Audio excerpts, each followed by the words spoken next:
자, 문재인 대통령이 워싱턴 포스트하고 인터뷰에서요, 전시작전 통제권을 우리가 미국에 옛날에 넘겨줬는데 한국이 되찾아야 한다고 밝혔습니다. 이날 진행된 인터뷰에서 한미 간에 굉장히 민감한 문제일 수 있는 전시작전 통제권에 대한 이야기가 나왔는데요. 자, 전시작전 통제권이라고 하면 지금 한미가 같이 연합으로 지금 북한의 위협에 대처하고 있는 거 아닙니까? 6.25 때 같이 연합군으로 싸웠고 이 정전 휴전이 되면서 그 상태에서 빠져나가려는 미국을 이승만 대통령이 붙잡아서 상호 방위 조약을 맺고, 그리고 한국군과 미군이 같이 대처하는데 어떻게 대처할 건가 하는 부분에서 한마디로 작전 통제권을 미국에 넘겨줬습니다. 그 당시 우리로는 무기가 있습니까? 제대로 싸울 수 있는 자원이 있습니까? 아무것도 없는 상황이었어요. 그야말로 총도 제대로 없는 상황에 무슨 대포가 있습니까? 비행기가 있습니까? 그런 상황에서 소련이 당시 중국이 무기하고 병력 자원을 다 제공한 북한군하고 우리가 상대가 안 되는 상황이니까 세계 최강 미국을 붙들고 늘어진 거 아닙니까? 그러니까 당연히 싸움을 미국이 주도로 하고 우리는 그걸 갖다가 보조하는 역할을 6.25 전쟁 때도 하지 않았습니까? 미군이 주력이었죠. 그런 부분으로 보자 하면 결국은 작전 통제권을 미국한테 줬고, 근데 그 이후에 평시 전쟁이 나지 않았을 때 작전 통제권은 한국이 넘겨받았고 전시 작전권만 남아 있었습니다. 이것을 노무현 정권 때 이렇게 환수하려고 한 거죠. 평시작전 통제권은 한국군 합참의장이 갖고 있고 전시작전 통제권은 한미연합사령관이 가지고 있습니다. 주한미군 사령관이 한미연합사령관까지 겸하고 있는 거죠. 그래서 한미연합사, 얼마 전에 위고 투게더라고 거기 가서 문재인 대통령이 이야기한 그 기구가 한미연합사령부인데, 한미연합사령부의 사령관은 미국 주한미군 사령관이 겸하고 있고 부사령관은 한국군 대장이 하고 있죠. 자, 여기서 전시라는 것은 태프콘2, 즉 중대한 영향을 초래할 수 있는 남북 간의 긴장 상태가 전개되었거나 군사 개입 가능성이 발생했을 때 태프콘2가 그걸 의미하는데, 이럴 때를 말하는 겁니다. 그래서 보통 적국에서 대규모로 부대 이동을 하거나 전시 비축 물자를 푸는 거나 전면전을 감행할 징후가 보이거나 이럴 때 태프콘이 향상이 되는데, 이 태프콘의 격상은 한미 양국 합참의장한테 건의한 후 양국 대통령의 승인을 받아야 되는 겁니다. 즉 태프콘2 이상의 상황이 되었을 때 작전권이 이렇게 한미연합사령관인 주한미군 사령관한테 넘어가는 거죠. 근데 노무현 정부에서는 이 부분을 민족 자존심 이런 문제로 받아들여서 넘겨달라고 이야기를 하면서 어떻게 작전권을 행사하지 못하는 나라의 군대가 군대일 수 있느냐, 이제 이러려면 쥐가 힘이 있으면 미군을 보내놓고 하는 게 낫지요. 그렇지 않습니까? 힘도 개뿔도 없으면서 민족 주체성 자존심 이러다가 이제 그러는데 정말 그래서 그런 것인지, 그야말로 미군이 철수하기를 바라는 북한의 전략을 한국의 종북 좌파들이나 운동권들 다수가 그대로 달고 있었고, 그 부분에는 주한미군이 가장 걸림돌이니까 주한미군을 쫓아내기 위한 단계로 보면 미국하고 한국하고 엮여있는 전시작전권을 한국이 가져와 버리면 이제 미군이 입장이 어정쩡하게 되는 거죠. 왜? 한미연합사는 어떻게 할 거냐, 그 다음에 주한미군 사령관의 위치는 뭐냐, 또 나아가서 전 세계에서 미군이 다른 나라 군대의 지휘를 받는 일이 있느냐, 또 더 나아가서 그렇게 될 경우에 미군이 한국에 계속 남아 있을 수 있느냐, 아니면 또 적극적으로 전쟁이 났을 때 자동 개입될 수 있는 그런 상황이 될 수 있겠느냐, 어정쩡하니까 위험할 수 있다고 보고 빠져나갈 수 있지 않겠느냐. 자, 이 문제는 또 뭐하고 연결됐냐, 지금 문재인 정부가 이야기하고 있는 북핵 해법, 북한의 비핵화를 하겠다라는 의사를 보이면 평화체제, 즉 종전협정을 정전협정으로 대처하는 것, 평화체제가 만약에 합의가 되면 미국하고 북한이, 중국이 지금 휴전 상태를 전쟁이 끝났다는 종전선언을 하게 됩니다. 그것이 평화체제고요. 그러면 종전선언을 하게 되면 주한미군이 한국에 있을 명분이나 근거가 없어지기 때문에 나가게 되죠. 그러면서 북한하고 미국이 수교하다는 겁니다. 그래서 이거는 중국이 절대로 원하는 거고 북한이 이걸 절대로 원하는 거고 한국 정부도 여기에 호응을 해주고 있습니다. 그러면 전시작전권을 넘겨받는 부분하고 평화체제, 즉 휴전협정을 정전협정으로 대체하는 것하고는 맞물려 있어서 이것이 동시에 관철이 된다면 어떻게 되겠습니까? 한미연합사 해체하고 주한미군은 떠나고 유엔 사령부도 해체하는 겁니다. 아니 평화체제가 구축이 되면 유엔 사령부라는 게 한국에 존재하고 있지 않습니까? 지금도 한 달에 한 번씩 회의를 열어요. 그리고 각국에서 파견된 유엔군이 있습니다. 판문점에. 그래서 이 사람들이 존재하고 있고 그래서 주한미군 사령관이 한미연합 사령관, 유엔군 사령관을 다 맡으면서 유엔군 사령관을 맡는 이유는 6.25 때 유엔 안보리에서 당시 소련이 빠졌을 때 이 참전을 하기로 하는 부분과 관련해서 나라들이 미국에 위임을 했습니다. 유엔에서요. 그래서 미국이 유엔군 사령관을 맡아서 이 전쟁을 치른다고 유엔에서 합의가 되었던 내용이고 그래서 유엔군 사령부가 지금도 있는 겁니다. 형식적으로요. 이게 다 해체가 되는 겁니다.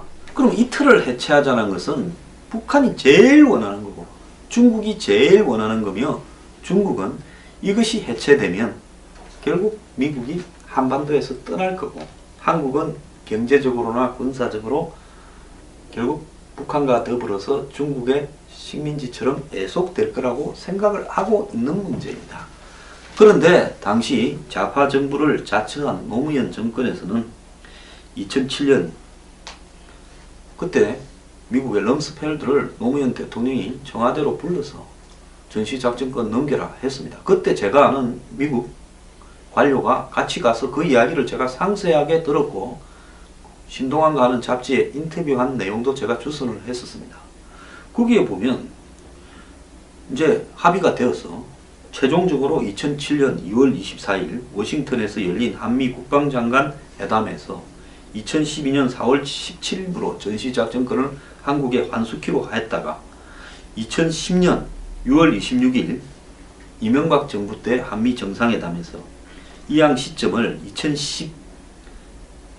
2012년에서 2015년 12월 1일로 넘겼다가 박근혜 정부 들어와서 2014년 10월 23일 워싱턴에서 열린 한미 연례안보협의회 SCM이라고 부르는 한미 간의 안보 사안에 대해서 이 국방장관들끼리 회의를 하는 기구가 있습니다. 여기서 전시작전 통제권 전환을 확정된 어느 시점이 아니라 한반도의 안보 상황이 개선되고 한국군의 대북 억지 능력이 적정 수준으로 강화되었을 때 등 세 가지 조건을 평가해서 전시작전권을 넘겨주기로 합의가 되었습니다. 그래서 사실상 무기 연기된 거죠. 이것도 무기 연기라고 표현하지 않고 조건부 연기인데 이 노무현 정권이 다 넘겨받기로 하면서 벌어진 일이었습니다.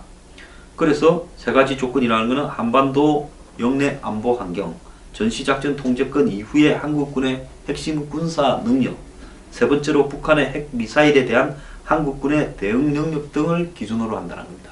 그런데 지금 보면 북한의 미사일 기술은 더 발달해서 북한이 지난번에 화성 12호입니까?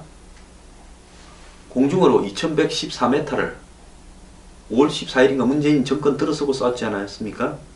쏴 올려서 거리는 780으로 가는 부분을 성공했지 않습니까? 자, 한국군이 이런 미사일을 저지할 수 있는 능력이 있습니까? 자, 그러면 마치 한국군만이 예외적으로 전시작전권을 이양해가지고 있는 것처럼 민족 자존심도 없는 나라인 것처럼 이야기를 하는데요. 개뿔 민족 자존심 이야기하려면 나라를 지킬 군사적 능력이라도 갖추고 이 잠재적인 적을 이길 수 있는 능력이라도 확보하고 나서 자존심 언급해야 되지요. 자, 한국만 그런 게 아닙니다. 나토 회원국 북대서양 조약기구라고 해서 과거 소련이 주도한 바르샤바 조약기구, 즉 동구권에 대응해서 유럽에 있는 서구권은 나토라는 조직을 만들지 않았습니까? 이건 미국이 필요해서라기보다는요, 유럽이 하나로서 소련이 중심이 된 동독, 무슨 체코, 폴란드, 헝가리 등을 막을 방법이 없었기 때문에 이런 집단적 안보기구를 만들었는데, 이제 와서 이 트럼프는 이게 좀 돈도 안 내고 이러면서 미국이 그걸 또 돈을 많이 내니까 나토를 끌고 가고 지키고 하는데, 돈 내라 안 그러면 나토 우리 별 뜻 없다 했다가 또 뭐 나토 국가들이 발끈하고 하는 일이 벌어지고 있는 그겁니다. 이 나토 회원국은 전면적 상황에서 작전권을 나토 산하 유럽연합군 최고사령부에 이양한다는 겁니다. 자, 나토 그 안에 자그마한 나라들도 많이 있어요. 그래서 새로 지금 동구권에서 나온 나라들은 나토에서 자기들을 넣어주기를 엄청나게 바랍니다. 발틱 3국 같은 나라는 이런 집단적 안보 시스템 안에 안 들어가면 언제 또 러시아에 먹힐지 몰라서 쫄고 있습니다. 지금 체코나 폴란드, 헝가리 같은 나라들도, 루마니아 같은 나라들도 이런 부분을 굉장히 의식하고 있습니다. 자, 문재인 대통령은 전시작전권 환수를 강력하게 주장하는 송영무 전 해군 참모총장을 새 국방부 장관으로 임명한 사실을 언급하면서 미국의 워싱턴 포스트 기자가 문 대통령에게 새 국방부 장관 후보자는 전시작전 통제권을 환수해야 된다고 주장하는데 이 생각에 동의하느냐고 물으니까 문 대통령은 우리는 주권 국가로서 우리 군대의 작전 지휘권을 가져야 한다며 적절한 시기에 작전 통제권을 환수해야 된다라고 답을 하면서 한미 양국은 이미 전시작전권을 적절할 때 환수하는 합의에 이르렀다라고 말을 했습니다. 아까 제가 말한 과정이죠. 사실상 지금 무기 연기되어 있는 상황입니다. 문재인 대통령은 지난 4월 27일 대통령 후보일 때 세종문화회관에서 열린 방송기자클럽 초청 토론회에서 전작권이 전환되지 않은 부분에 대해 과거 정권에 책임을 물을 생각은 없다. 뭔 책임을 물어요? 자기들이 입으로 사고 쳐놓고는 자기 정권 때 넘겨봤지. 이야기는 일찍 해놓고 2007년에 확정지으면서 시간 끌면서 이명박 정권이 2012년에 환수되도록 만드는 게 어디 있습니까? 자기 정권에서 처음에 말 꺼냈으면 2007년에 넘겨받아 버리지요. 그것도 비겁한 거 아닙니까? 전작권을 우리가 행사할 수 있느냐 없느냐 판단이 다르다면서 한미 양국이 2012년까지 전작권 이양에 합의했고 미국도 아무 문제가 없다고 밝힌 바 있다. 이 결정을 이명박 정부가 15년으로 연기하고 박근혜 정부는 기한 없이 연기시켰다. 전작권을 회수해도 한미연합 체제를 유지해야 되는데 한미연합사를 유지하면서 한국군이 사령관을 맡고 부사령관을 미군이 맡아 주부, 즉 사령관과 부사령관을 바꾸면 아무 문제가 없다. 독자적으로 전작권을 행사해 본 적이 없어서 내부 준비가 필요하지만은 빠른 시일에 할 수 있다고 말을 했고 지금까지도 이 견해를 유지하고 있는 걸로 보입니다. 역사적으로 좀 더 거슬러 올라가서 처음부터 자세하게 보면요. 50년 7월 6.25 전쟁이 나고 난 뒤 이승만 대통령은 미군에게 작전 지휘권을 이렇게 넘겼습니다. 그래서 유엔 사령관 메가더 장군이 이양받았고요. 정전협정 체결 이후에 국군의 작전권은 유엔군 사령관에게 있었습니다. 78년 11월 달에 한미연합사가 창설됐고요. 유엔군 사령관에게서 작전권이 한미연합사 사령관에게 넘어왔습니다. 그러니까 유엔이 사실상 무의미해지니까 형식적인 기구로 남으니까 한미연합사를 만들어서 작전권을 넘겨받은 겁니다. 87년에 노태우 후보가 작전권 환수 및 용산기지 이전 공약을 제시했고요. 94년에 12월 1일 평시 작전권이 한국 합참의장에게 넘어왔습니다. 그러면 전시작전권이 한국에 완전히 넘어왔을 때 그럼 한미 간의 군사적 관계는 어떻게 정리되느냐? 이런 어떤 부분을 봤을 때 한국군이 이제 전쟁을 하는 걸 주도하고 이 주한미군 사령부가 이제 지원을 하는 그런 시스템인데요. 이때는 주한미군 사령부가 아니라 미군의 한국사령부로 이렇게 이름을 바꾸게 되어 있습니다. 그래서 한미 간에 전쟁을 주도해서 싸우는 부분하고 그걸 지원하는 부분의 역할이 완전히 바뀌게 되게 되어 있고요. 그렇다면 전시작전권을 한국이 갖고 갔으면 지금 짜놓은 북한이 도발했을 때 대응하는 구상을 다 바꿔야 되죠. 자, 전쟁이 나면 한국군하고 주한미군이 막고 있을 동안에 오키나와에서 3만 명의 일본 미군 해병이 참전을 하고 괌에서 곧바로 미국의 이 전폭기가 나서서 폭격을 하고 그리고 일본 각지에 상계되어 있는 전시 비축 물자가 한국으로 들어와서 이후 미국의 본격적인 지원군이 올 때까지 싸우다가 그 지원군이 오면 반격을 한다. 그래서 한 3일, 4일을 갖다 이렇게 버틴다. 이런 계획을 전부 바꿔야 되는 겁니다. 그래서 작전 계획 있죠. 뭐 작계해라고 흔히 이야기하는 오퍼레이션 플랜을 전부 싹 바꿔야 되는 문제고요. 그렇게 되면 한미연합사가 해체되는 걸로 지난 2007년 노무현 정부에서는 생각을 하고 있었고 그 한미연합사가 해체되면 그것을 대응할 어떤 기구로서 기능별로 미국의 한국사령부와 한국의 합참관을 연락하는 이런 연락기구가 만들어지는 거고 그 다음에 어떤 작전을 협조하는 기구도 만들어지는 거죠. 그러니까 기존의 한미연합사령부는 전시작전권이 해체되면서 없어지고 이거를 대체하는 이 미군과 한국군 사이에 연락기구가 만들어지는 선으로 가는 거지. 지금 한미연합사가 전시작전권을 넘겨받아도 존재한다. 한국군이 사령관을 맡고 미군이 부사령관을 한다는 것은 제가 아는 바로는 전적으로 한국의 희망사항이고 2007년에 넘겨줄 때도 그런 이야기는 전혀 없었다라는 걸 분명히 하는 겁니다. 왜 문재인 대통령은 본인의 희망사항을 이렇게 일방적으로 사실인 것처럼 말을 하면 되겠습니까? 그건 전혀 사실이 아닌 거예요. 미국이 한국군 밑에서 부사령관을 맡으면서 남의 전쟁에 개입해서 이렇게 할 생각은 없다라는 것이 지금 생각입니다. 그것도 미군 한국 사령부가 존재할 때 이야기지. 전시작전권이 이양되고 사드 배치가 지연되는 상황에서 미국이 과연 철수를 하지. 남아서 뭐가 좋다고. 지금 서로가 남아있을 건덕지가 뭐 있습니까? 그나마 전시작전권이나 뭐 사드나 이런 것들이 서로를 얽혀 설키고 해서 헤어지지 못하고 예? 이렇게 사는 건데 한이 많은 부부간처럼. 그런데 정리할 거 재산 정리 다 해. 호적 정리해. 뭐 하려고 삽니까? 따로 살지요.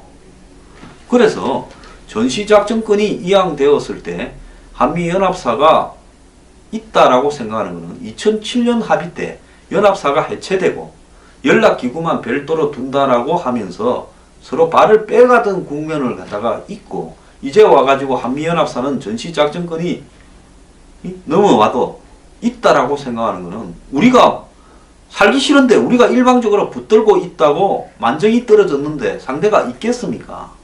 이 부분을 왜 이렇게 가볍게 여겨? 제 말이 거짓말 같으면 미국에 한번 질의를 해보세요. 전시작전권이 이양되었는데 미군이 한국군 사령관 합참의장 밑에서 주한미군 사령관이 부사령관을 맡아서 한미연합사에 전 세계의 미군이 전쟁을 할 때 남의 밑에 들어가 가지고 있었던 적은 없습니다. 전쟁에서요. 왜 이런 꿈을 꾸는 소리를 하느냐는 겁니다. 제가 요약을 하면요. 전시작전권 넘겨받고 어쩌고 그 마음인데 저는 그랬다가는 아마 곧바로 주한미군 철수로 이어질 수 있다고 봅니다. 미국이 한국을 떠나지 않을 거라는 막연한 믿음을 좌파들은 항상 가지고 있어요. 자, 그래서 미군이 발을 빼는 마당에 한미연합사의 부사령관을 만나서 한미연합사를 유지해요. 이거는 2007년 합의 때도 그렇게 진행되지 않기로 되었던 거 아닙니까? 그래서 당시에 한미연합사를 대체할 기구를 뭐라 부르고 거기에 어떤 기능을 넣을 건가, 통신체계는 서로 어떻게 할 건가. 이제 통신체계도 서로 조정해야 돼요. 그게 전쟁이 되겠습니까? 지금 전쟁을요 탱크로 합니까? 지금 전쟁은 핵과 미사일로 더 나아가서 북한의 장사포와 방사포로 게릴라 부대로 하고 끝나버리죠. 큰 먼 전쟁이 났는데 미국하고 한국하고 연락체계, 통신체계를 다투려고 하고 있습니다. 미리 짜놓지 않으면 끝나는 문제인데 미국은 그럴 생각이 없다는 게 분명합니다.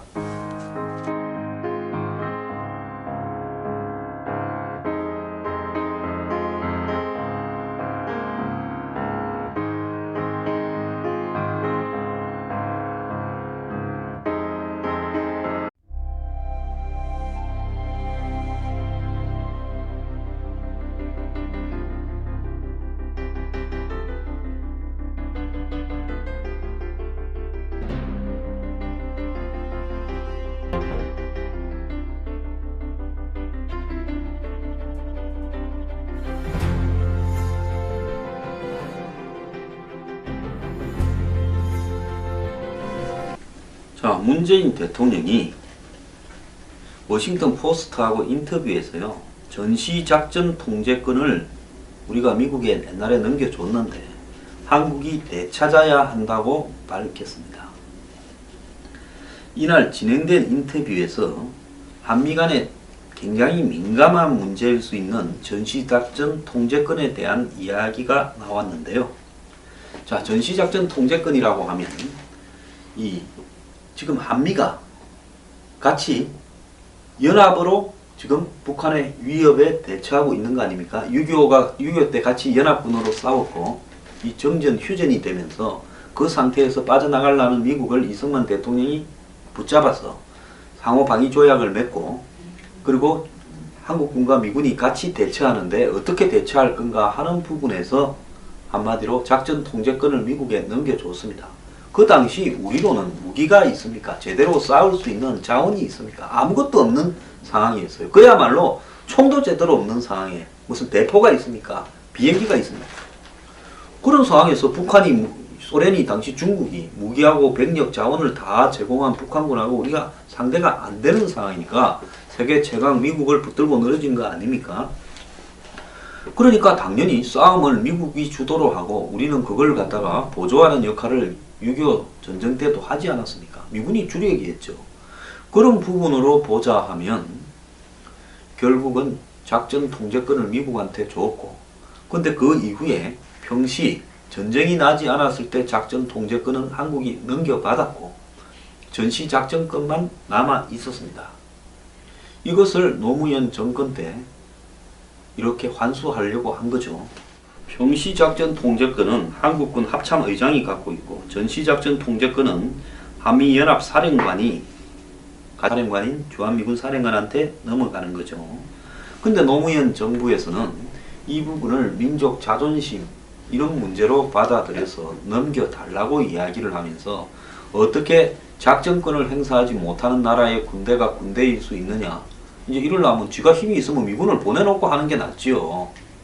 그렇지 않습니까? 힘도 개뿔도 없으면서 민족 주체성 자존심 이러다가 이제 그러는데 정말 그래서 그런 것인지 그야말로 미군이 철수하기를 바라는 북한의 전략을 한국의 종북 좌파들이나 운동권들 다수가 그대로 달고 있었고, 그 부분에는 주한미군이 가장 걸림돌이니까 주한미군을 쫓아내기 위한 단계로 보면 미국하고 한국하고 엮여있는 전시작전권을 한국이 가져와 버리면 이제 미군이 입장이 어정쩡하게 되는 거죠.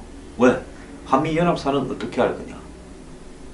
그 다음에 주한미군 사령관의 위치는 뭐냐? 또 나아가서 전 세계에서 미군이 다른 나라 군대의 지휘를 받는 일이 있느냐? 또 더 나아가서 그렇게 될 경우에 미군이 한국에 계속 남아 있을 수 있느냐 가지고 있습니다. 주한미군 사령관이 한미연합 사령관까지 겸하고 있는 거죠. 그래서 한미연합사 얼마 전에 위고 투게더라고 거기 가서 문재인 대통령이 이야기한 그 기구가 한미연합 사령부인데, 한미연합 사령부의 사령관은 미국 주한미군 사령관이 겸하고 있고 부사령관은 한국군 대장이 하고 있죠. 자, 여기서 전시라는 것은 태프콘2, 즉 중대한 영향을 초래할 수 있는 남북 간의 긴장 상태가 전개되었거나 군사 개입 가능성이 발생했을 때 데프콘2가 그걸 의미하는데, 이럴 때를 말하는 겁니다. 그래서 보통 적국에서 대규모로 부대 이동을 하거나 전시 비축 물자를 푸는 거나 전면전을 감행할 징후가 보이거나 이럴 때 테프콘이 향상이 되는데, 이 테프콘의 격상은 한미 양국 합참의장한테 건의한 후 양국 대통령의 승인을 받아야 되는 겁니다. 즉 테프콘 2 이상의 상황이 되었을 때 작전권이 이렇게 한미연합 아니면 또 적극적으로 전쟁이 났을 때 자동 개입될 수 있는 그런 상황이 될 수 있겠느냐. 어정쩡하니까 위험할 수 있다고 보고 빠져나갈 수 있지 않겠느냐. 자, 이 문제는 또 뭐하고 연결됐냐. 지금 문재인 정부가 이야기하고 있는 북핵 해법, 북한의 비핵화를 하겠다라는 의사를 보이면 평화체제, 즉 종전협정을 정전협정으로 대처하는 것. 평화체제가 만약에 합의가 되면 미국하고 북한이, 중국이 지금 휴전 상태를 전쟁이 끝났다라는 종전선언을 하게 됩니다. 그것이 평화체제고요. 그러면 종전선언을 하게 되면 주한미군이 한국에 있을 명분이나 근거가 없어지기 때문에 나가게 되죠. 그러면서 북한하고 미국이 수교하다는 겁니다. 그래서 이거는 중국이 절대로 원하는 거고 북한이 이걸 절대로 원하는 거고 한국 정부도 여기에 호응을 해주고 있습니다.